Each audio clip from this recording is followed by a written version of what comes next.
Buscamos en nuestras Biblias el Salmo 67.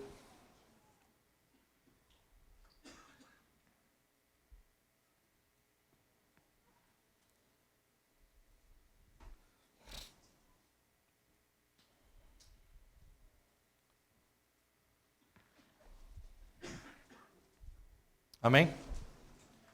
Salmo 67, esta es la palabra de Dios y dice así: al músico principal en Nejinot, salmo, cántico. Dios tenga misericordia de nosotros y nos bendiga. Haga resplandecer su rostro sobre nosotros. Para que sea conocido en la tierra tu camino, en todas las naciones tu salvación. Te alaben los pueblos, oh Dios, todos los pueblos te alaben. Alégrense y gócense las naciones, porque juzgarás los pueblos con equidad y pastorearás las naciones en la tierra. Te alaben los pueblos, oh Dios, todos los pueblos te alaben. La tierra dará su fruto, nos bendecirá Dios, el Dios nuestro. Bendíganos Dios y témanlo todos los términos de la tierra. El día de hoy estamos llenos de gozo como iglesia local. Damos gracias al Señor por lo que Él ha estado haciendo en medio nuestro. Y hoy tenemos, por un lado, una gran tristeza, pero por otro, un gran ejemplo a imitar. Hermanos que están comprometidos más con Cristo que con cualquier otra cosa en esta vida. Hermanos que quieren salir en paz de esta iglesia para establecer otra más en nuestro país, con el deseo de que el nombre del Señor Jesucristo sea conocido, como veremos en esta mañana, por el mundo incrédulo.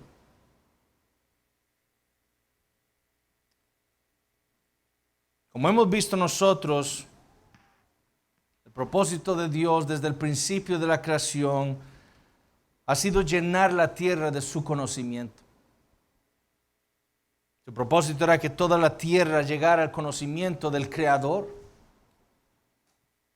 que todas sus criaturas, en especial aquellas que portaban su imagen, fueran su pueblo y Él su Dios. Sin embargo, todos sabemos que la entrada del pecado vino a trastornar todo este propósito de Dios. Y noten que dije que vino a trastornar, porque nada puede impedir los propósitos de Dios. Porque los propósitos de Dios, como sus decretos, son inmutables, no cambian. Lo que Dios había decidido hacer en el principio, eso llegará a ser una realidad. Fue por eso que el Señor nos dejó registrada la promesa de ese cumplimiento suyo, de esa promesa, de que Él llenaría la tierra de su conocimiento, de que un día la tierra estaría llena del temor de Dios. Nos lo dejó registrada a lo largo de todas las Escrituras. A Abraham, Él le dijo en dos ocasiones lo siguiente. Primero en Génesis 12:3 le dijo: bendeciré a los que te bendijeren, y a los que te maldijeren maldeciré. Y escuchen, y serán benditas en ti todos los judíos. Dice, todas las familias de la tierra. Un tiempo después, en Génesis capítulo 22, le volvió a decir, en tu simiente, hablando de Cristo, serán benditas todas las naciones de la tierra, por cuanto tú obedeciste a mi voz. Serán benditas todas las naciones de la tierra. Por medio del profeta Jeremías, el Señor le dijo a su pueblo, hoy lo leímos en Jeremías 3:17, en aquel tiempo llamarán a Jerusalén trono de Jehová, y todas las naciones vendrán a ella en el nombre de Jehová en Jerusalén. ¿Quiénes vendrán? Todas las naciones de la tierra. Ni andarán más tras la dureza de su malvado corazón. Por medio de Miqueas, Dios les dijo a su pueblo, Vendrán muchas naciones y dirán: venid y subamos al monte de Jehová y a la casa del Dios de Jacob, y nos enseñará en sus caminos, y andaremos por sus veredas. Porque de Sión saldrá la ley, y de Jerusalén la palabra de Jehová. De nuevo, ¿quiénes vendrán? Muchas naciones. La realidad era que Dios, para cumplir sus propósitos en la tierra, le había encargado una gran comisión a Israel. Ellos debían, como leemos nosotros en Deuteronomio capítulo 6, precisamente porque Dios es uno y porque ellos debían amarlo a Él por todo lo que Él había hecho por ellos al sacarlos de su esclavitud en Egipto, ellos debían no solo evangelizar a sus hijos, sino también, dice Deuteronomio 6, ellos debían hablar todas las cosas que Dios les había dicho a ellos estando en su casa. ¿Y dónde más? Andando por el camino y al acostarte y cuando te levantes. Ellos debían enseñarle a todas las personas lo que Dios les había dado a ellos. Israel tenía una gran comisión. Su deber era llevar el conocimiento de Dios a los paganos, a las naciones paganas. Sin embargo, quizás como nos lo ejemplifica el libro de Jonás, aquella gran comisión se había convertido en la gran omisión de Israel. Porque si el libro de Jonás nos muestra algo, es que los judíos no veían con buenos ojos la salvación de los gentiles. Ellos querían que la bendición de Dios para Abraham fuera solamente para ellos, y así Israel falló. Pero para eso vino Cristo. Cuando Israel falló, el Señor envió a su Hijo Jesucristo, al mejor Israel, al verdadero Israel. A diferencia de Israel, a diferencia de Jonás, el Señor no rehuyó a la comisión de Dios el Padre, que le había encargado, que le había dado un pueblo en sus manos para venir y redimir.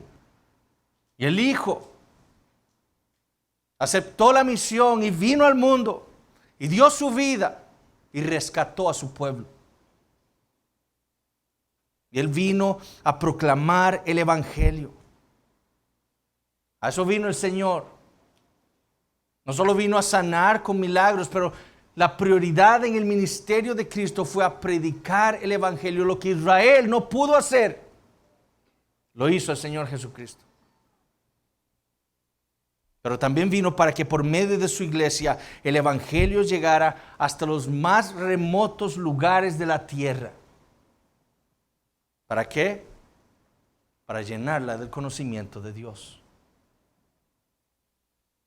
Y así fue como después nosotros leemos en el libro de los Hechos, o en el libro de Mateo primero, que Él comisionó a su iglesia. Por eso que Él comisionó a su iglesia y le dijo: toda potestad me es dada en el cielo y en la tierra. Por tanto, id y haced discípulos. ¿A quiénes? A los judíos. No, a todas las naciones, bautizándolos en el nombre del Padre y del Hijo y del Espíritu Santo, enseñándoles que guarden todas las cosas que os he mandado. Y he aquí, yo estoy con vosotros. Vean la promesa.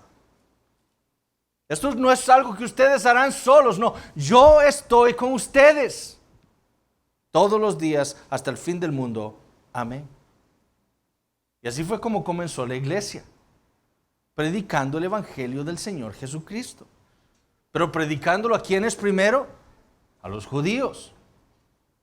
Es lo que vemos nosotros en el libro de los Hechos.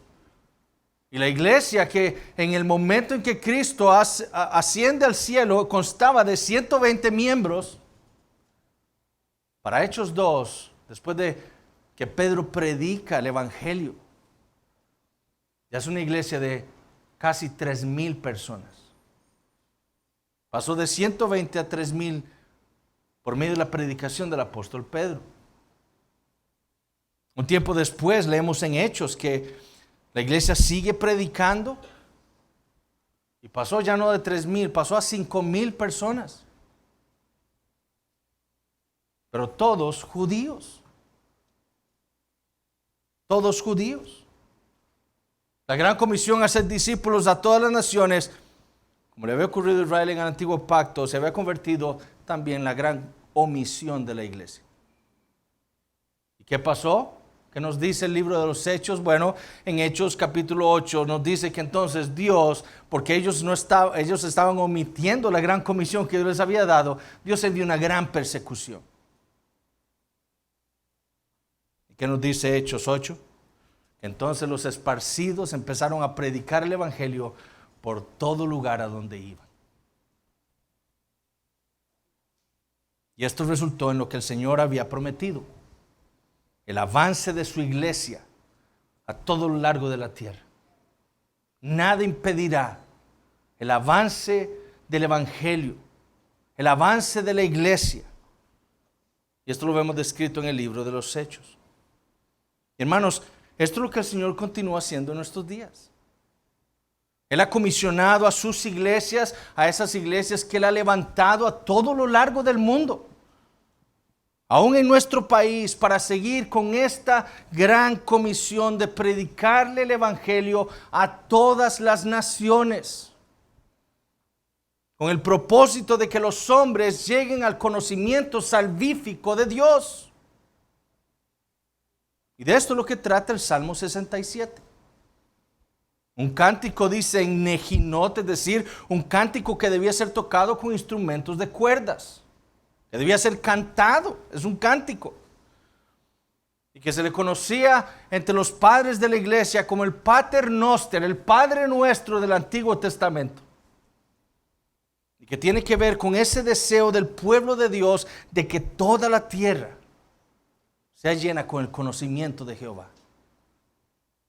Fue por eso que hombres como Charles Spurgeon, un predicador del siglo XIX de Inglaterra, le llamó este salmo el cántico misionero, porque es el cántico de aquellos que esperan ver a las naciones alabando al Señor después de que un día, habiendo estado en tinieblas, les llegara a ellos la luz de Dios en la faz de Jesucristo.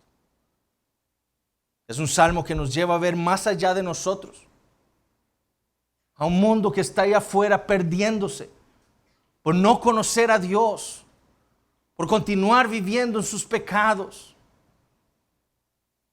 Allá afuera, afuera de los lagos, afuera de Heredia, allá en San José, en Alajuela, en Cartago. Eso es lo que este salmo nos va a hacer ver más allá de nosotros, a un mundo aquí en Costa Rica que se está perdiendo por falta del conocimiento de Dios. Este cántico entonces expresa el deseo de la iglesia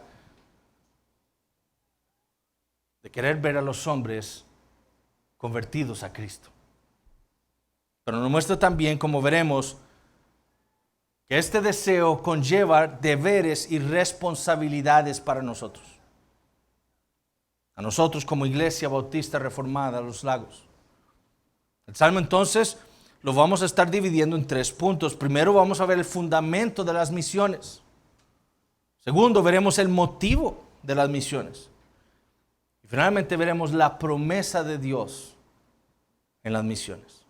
Veamos entonces el primer punto del sermón, el fundamento de las misiones. Y veamos nuevamente lo que dice el versículo 1.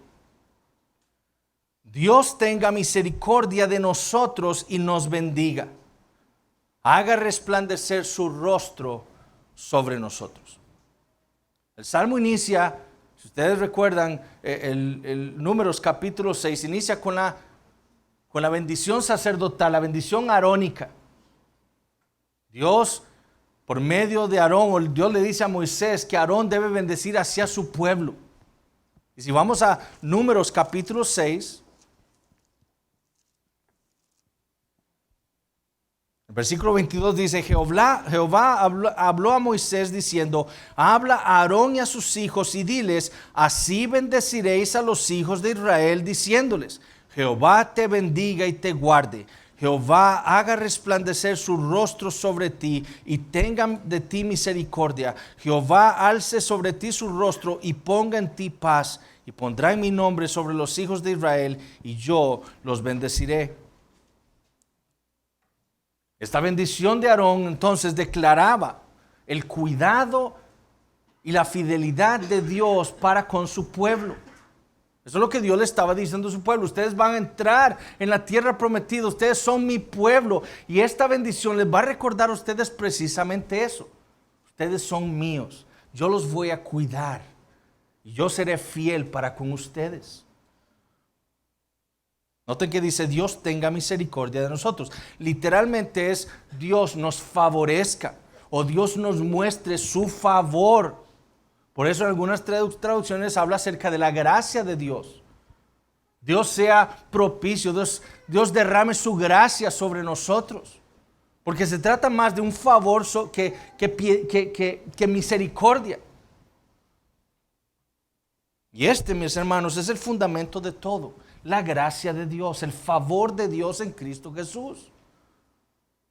Nada de lo que nosotros somos al día de hoy ha sido por algo en nosotros. Nosotros como Iglesia Bautista Reformada de los Lagos somos lo que somos única y exclusivamente por la gracia de Dios. Por lo tanto, la gracia de Dios, como empieza este salmo, debe recordarnos esto. Ese es el fundamento de todo lo que nosotros somos y hacemos. Y es la gracia, lo que la iglesia ha recibido de parte de Dios en Cristo Jesús.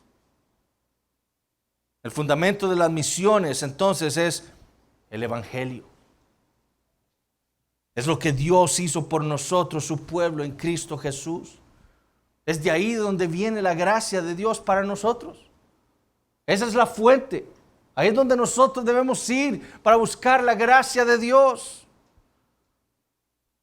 Y es de donde ahí también su gracia es segura. De ahí es donde la bendición de Dios se hace patente para la iglesia. Recuerden lo que dijo el Señor en Mateo 28, toda potestad me es dada en el cielo y en la tierra. ¿Cómo fue que Cristo se convirtió en el Señor de la iglesia para ordenarle estas cosas a su iglesia? Cumpliendo la misión que el Padre le había dado. ¿Cuál fue la misión que el Padre le había dado? Dios, como dijimos, le había dado un pueblo en sus manos, como leemos en Juan capítulo 6. Un pueblo que Dios había elegido en la eternidad. Y Dios el Padre se la entregó a su Hijo en sus manos para que la redimiera, para que lo salvara. ¿Y qué hizo el Hijo? Tomó forma de hombre, asumió la humanidad y vino a este mundo y vivió una vida perfecta que este pueblo que Dios le había dado en sus manos no tenía. Y después fue a la cruz y murió como un criminal, porque su pueblo era un criminal, rebeldes, pecadores. Y murió en la cruz, ¿para qué? Para absorber toda la ira de Dios que estaba puesta sobre cada uno de su pueblo, para salvarlos, para perdonarlos, para limpiarlos con su sangre. En el Evangelio entonces, en Cristo, el favor, la gracia, la misericordia de Dios es real y permanente para nosotros, la iglesia. En el Evangelio, en Cristo, Dios hace resplandecer su rostro sobre nosotros. ¿Cuál fue la promesa a Israel en la bendición arónica? Él hará resplandecer su rostro sobre ti. ¿Qué significa que Dios hará resplandecer su rostro sobre nosotros? Bueno, que Él nos ama, que Él nos cuida, que Él nos será fiel siempre a nosotros, su pueblo. Pero ¿cómo es que eso llegó a venir a nosotros? Únicamente por lo que Él hizo por nosotros en Cristo Jesús. Es el Evangelio lo que ha hecho resplandecer el rostro de Dios sobre nosotros, Iglesia Bautista Reformada Los Lagos. No fue algo que hicimos. No fue lo bueno que somos, ni lo inteligentes que somos. Todo lo contrario. Es porque no había nada en nosotros, que Dios lo hizo todo para que su rostro resplandeciera sobre nosotros. Y es la gracia de Dios entonces en el Evangelio el fundamento de las misiones. Porque en el Evangelio Cristo se convierte en el Señor de la iglesia. Y la iglesia, habiendo recibido tal regalo de parte de Dios en Cristo Jesús, ahora escucha a su Señor decirle: id y haced discípulos a todas las naciones. Y su pueblo dice: amén. Eso haremos, porque tú eres nuestro Señor. Tú nos has redimido, para que ahora por medio de nosotros el conocimiento de Dios en ti sea conocido por otros. Es el Evangelio entonces lo que impulsa a las iglesias de Cristo a plantar otras iglesias del Señor. Ahora veamos el segundo punto del sermón, el motivo de las misiones. Versículos 2 al 5. Para que sea conocido en la tierra tu camino, en todas las naciones tu salvación. Te alaben los pueblos, oh Dios, todos los pueblos te alaben. Alégrense y gócense las naciones, porque juzgarás los pueblos con equidad y pastorearás las naciones en la tierra. Te alaben los pueblos, oh Dios, todos los pueblos te alaben. Ciertamente en la iglesia debe haber ese anhelo por la salvación de los incrédulos. Una iglesia que no anhele que otras personas lleguen a Cristo no es una iglesia de Cristo. Entonces, ciertamente debe haber en nosotros ese anhelo por la salvación de los incrédulos. Eso es lo que el Evangelio debe producir en nosotros. Eso es lo que el Evangelio nos enseña a nosotros. Nosotros estábamos perdidos en nuestros delitos y pecados. Estábamos muertos. Éramos ovejas extraviadas, que andábamos por nuestros propios caminos. Pero ¿qué hizo Dios en Cristo Jesús? Él fue tras nosotros y nos trajo a su reino. Fue por pura gracia que Él lo hizo. Entonces nosotros, entendiendo lo que Dios hizo por nosotros en Cristo Jesús, ahora nosotros deseamos que lo mismo llegue a otras personas que no conocen al Señor Jesucristo. Por eso que entonces dijimos que el Evangelio conlleva a deberes y responsabilidades para la iglesia. El Evangelio no es solo para que nosotros estemos sentados aquí y digamos: qué dicha, qué bueno es Dios. Sigamos reuniéndonos aquí todos los domingos y nada más. No. El Evangelio debe despertar nuestras conciencias y debe mostrarnos que hay deberes y responsabilidades para nosotros como iglesia local. Por ejemplo, uno siempre cuando era estudiante siempre decía: yo quiero que me vaya bien en el examen de matemática. Y ya, ahí me quedé. ¿Qué me va a pasar? Me va a sacar un 0. ¿Por qué? Porque no hice lo que tenía que hacer para que me fuera bien en el examen. Bueno, la iglesia debe anhelar la salvación de los incrédulos, pero entonces, ¿qué debe hacer? Bueno, la bendición de Dios, o que Dios se ha propuesto darle a las naciones, viene por medio de nosotros. Y preguntémonos esto: ¿de qué carecen los incrédulos? ¿Qué es lo que los hace a ellos incrédulos? Ellos tienen muchas cosas, ¿cierto? Algunos tienen muchas casas y carros y poder y dinero, conocimiento científico. Algunos no tienen nada material, pero tienen salud o tienen una familia. Pero lo que los incrédulos carecen es del conocimiento de Dios. Es lo que ellos carecen. Jeremías 9:24 dice: mas alábense en esto el que se hubiere de alabar, en entenderme y conocerme, que yo soy Jehová, que hago misericordia, juicio y justicia en la tierra, porque estas cosas quiero, dice Jehová. ¿En qué se debe alabar el hombre? ¿En tener carros y casas? ¿En tener poder político? En entenderme y conocerme. Salmo 14:1. ¿Qué es lo que dice el necio? ¿Qué es lo que dice el incrédulo en su corazón? No hay Dios. No hay Dios. Yo soy mi propio Dios. Ahora, ¿en qué se traduce esa ignorancia según el Salmo 14?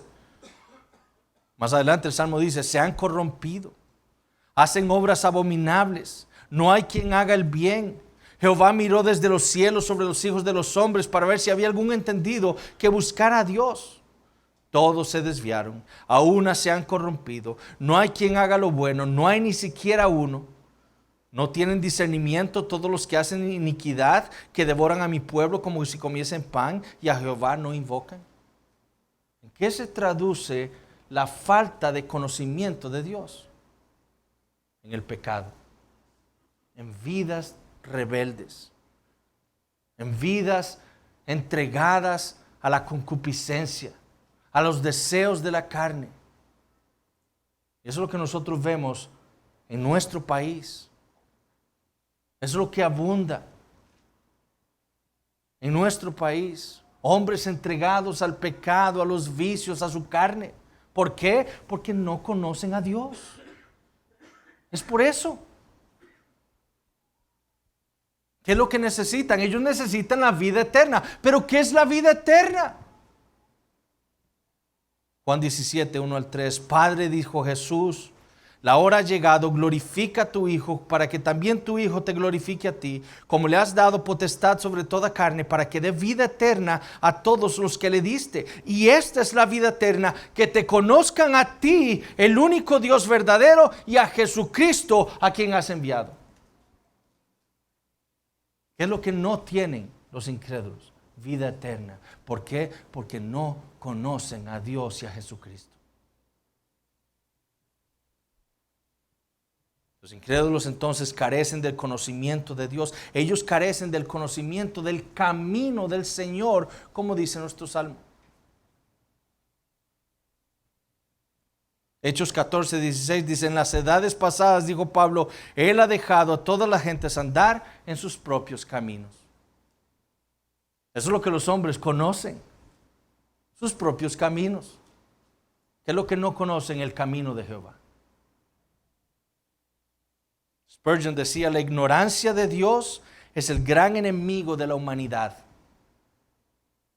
La ignorancia de Dios es el gran enemigo de la humanidad. Ahora, ¿cómo pueden los incrédulos obtener ese conocimiento? Por medio de la iglesia. Eso es lo que este salmo dice.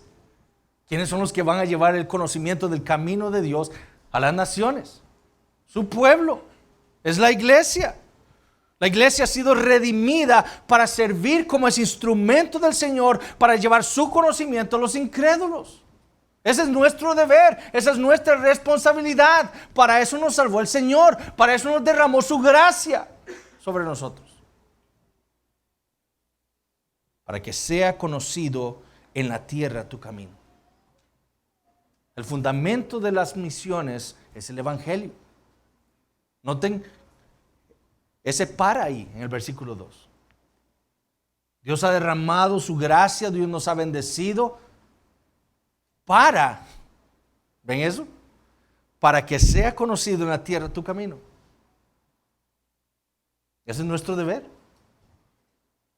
Nuestro deber es que los incrédulos conozcan el camino de Jehová, conozcan a Jehová. Para eso nos ha salvado el Señor. Ahora, ¿qué es este camino? Bueno, muy probablemente se esté refiriendo al pacto de Dios, a su manera de salvar. Noten que el mismo versículo dice, para que sea conocido en la tierra tu camino, y después explica qué es eso. En todas las naciones, ¿qué dice? Tu salvación. Eso es lo que las naciones no conocen. Ellos no conocen la salvación que Dios le ha dado a la humanidad en Cristo Jesús. Y para eso es que Dios redimió a su pueblo. Para que las naciones conozcan el camino de Dios. Para que las naciones conozcan la salvación que Dios les ha provisto en Cristo Jesús su Hijo. Ese es el propósito de la redención de la iglesia.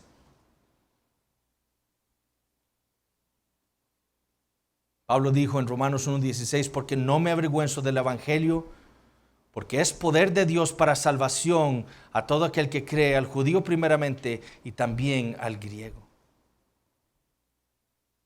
Lo que el mundo debe conocer es el poder salvífico de Dios en Cristo Jesús. 1 Corintios 1:24, mas para los llamados, así judíos como griegos, Cristo, poder de Dios y sabiduría de Dios. Juan 14:6, Jesús le dijo, yo soy el camino. ¿Qué es lo que las naciones carecen, ignoran? El camino de Dios. Y Jesús les dijo, yo soy el camino, yo soy la verdad, yo soy la vida. Nadie viene al Padre sino por mí. El mundo no conoce esto. Ese es su problema. Esa es la verdadera calamidad del mundo ahí afuera, que no conocen el poder salvífico de Dios en Cristo Jesús. Ellos no conocen a Dios, no conocen su camino, no conocen su salvación. El mundo lo ignora.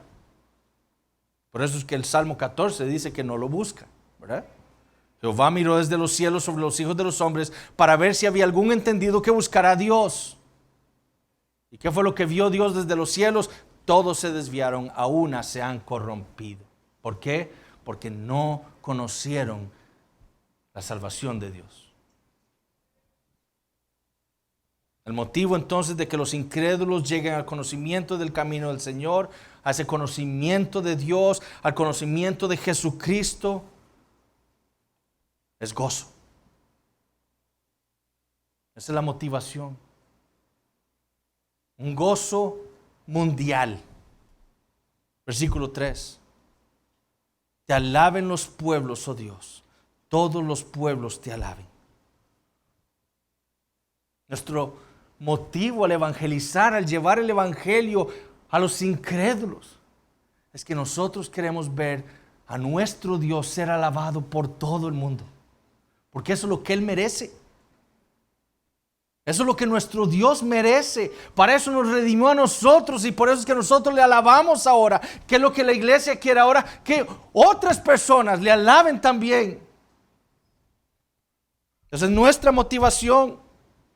Todos los hombres requieren alabar a Dios, pero nadie lo hace. ¿Qué hizo Dios? Salvó a su pueblo y sigue salvando. ¿Para qué? Para que esto se cumpla. Nada, decía un comentarista, trae gozo más rápidamente al corazón que probar la salvación de Dios. Es por eso que cuando la iglesia va cumpliendo la gran comisión, predica el evangelio del Señor Jesucristo y Dios salva, hay gozo en el alma. No solo en la persona que ha experimentado la salvación, sino también en la iglesia, que ve hombres salvados, ahora alabando a aquel a quien odiaban, alabando a aquel que los ha comprado con la sangre de su Hijo Jesucristo. Conocer a aquel que juzga justamente, con equidad, como dice nuestro Salmo, no como los gobiernos en nuestros días, que no son justos. No, el gozo que hay de saber que quien nos juzga es el Dios justo, el juez justo del universo, aquel que es el pastor de sus ovejas y que como el pastor cuida y da su vida, envió a su Hijo para salvar a sus ovejas. Ese es nuestro Dios y eso es lo que trae gozo al alma, al corazón. Y por eso es que el versículo 5 vuelve a repetir las palabras del versículo 3. El versículo 4 está, por así decirlo, en medio de estos dos versículos que se gozan en lo que Dios hace al salvar pecadores y traer a los hombres a alabarle a Él. Te alaben los pueblos, oh Dios, todos los pueblos te alaben. Esto no es una mera repetición. Es el gozo que trae saber lo que el evangelio puede hacer en las personas, en los incrédulos. Ahora veamos la promesa de Dios en las misiones, versículos 6 y 7. La tierra dará su fruto. Nos bendecirá Dios, el Dios nuestro. bendíganos Dios y témanlo todos los términos de la tierra. En el Antiguo Testamento el pecado, nosotros leemos, trajo maldición, trajo muerte, trajo separación.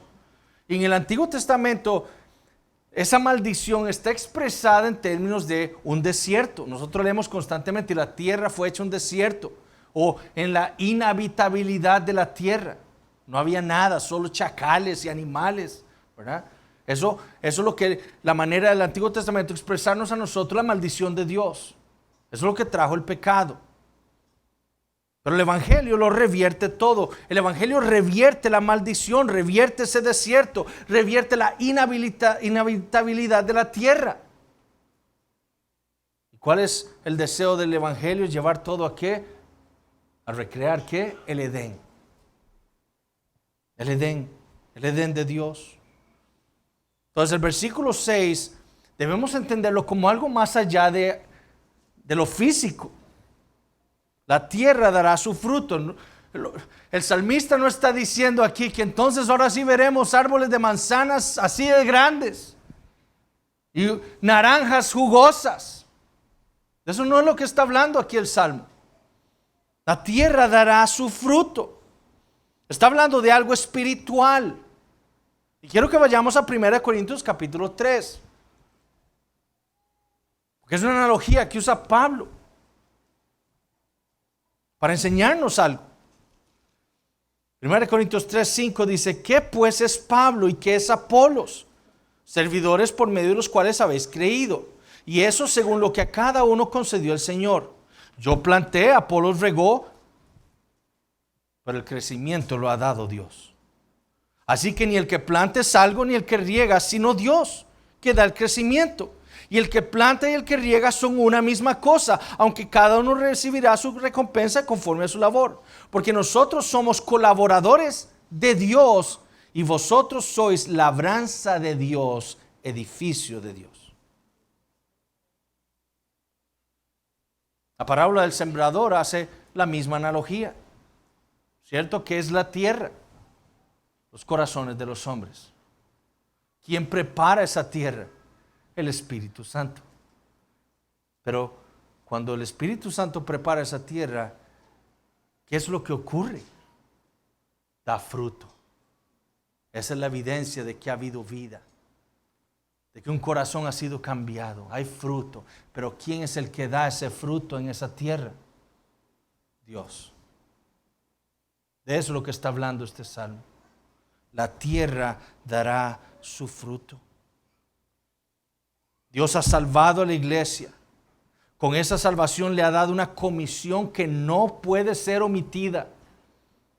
Pero le da una comisión con la promesa de bendición.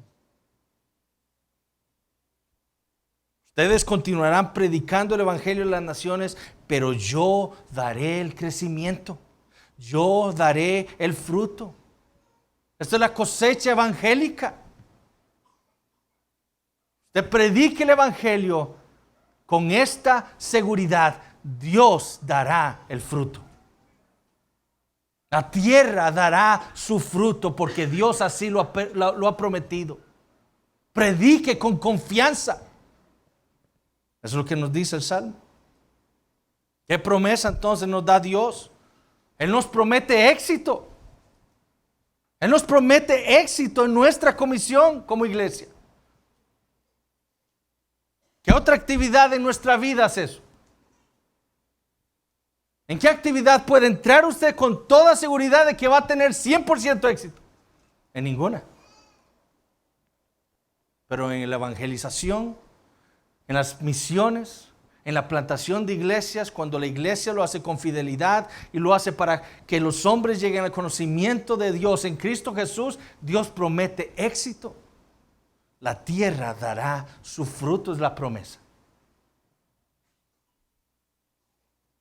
Mateo 16:18, y yo también te digo que tú eres Pedro, y sobre esta roca edificaré mi iglesia, y las puertas del Hades no prevalecerán contra ella. Las puertas del Hades prevalecerán un ratito, no prevalecerán contra ella. Avancen con el evangelio de Cristo a todas las naciones y nada los detendrá. Yo daré fruto. Esto es una promesa de éxito. Por eso es que el Salmo dice, nos bendecirá Dios, el Dios nuestro. Él nos ha salvado en Cristo. Él nos ha comisionado en Cristo. Y Él nos dice, yo fructificaré su obra en Cristo. Es una promesa de éxito. ¿Y cuál es el fin de todo esto? Témanlo, dice el versículo 7, todos los términos de la tierra. Lo que no hay en nuestro mundo es el temor a Dios. Por eso es que cada incrédulo vive su vida como le da la gana, siguiendo sus propios caminos. Por eso es que se han desviado, por eso es que se han corrompido, como dice el Salmo 14, porque no temen a Dios. Con esta misión que el Señor nos ha encargado a nosotros, la Iglesia Bautista Reformada de los Lagos, nuestra meta es eso, que todos los hombres teman al Señor. Aquellas iglesias que no quieran ver más allá de ellos mismos, que están omitiendo la comisión que el Señor les ha dado, témanlo. Los gobiernos que se quieren imponer o impedir que la iglesia obedezca al Señor, témanlo. El juicio de Dios viene, Él lo ha prometido. Y es con ese conocimiento que entonces la iglesia va a las naciones a proclamar el camino de salvación que Dios ha preparado para este mundo en Cristo Jesús. Para mostrarles a los incrédulos que solo hay un camino. Y ese es Jesucristo. Que solo hay una vida. Y ese es Jesucristo. Que solo hay una verdad y que ese es Jesucristo. Ese es el mensaje de la iglesia.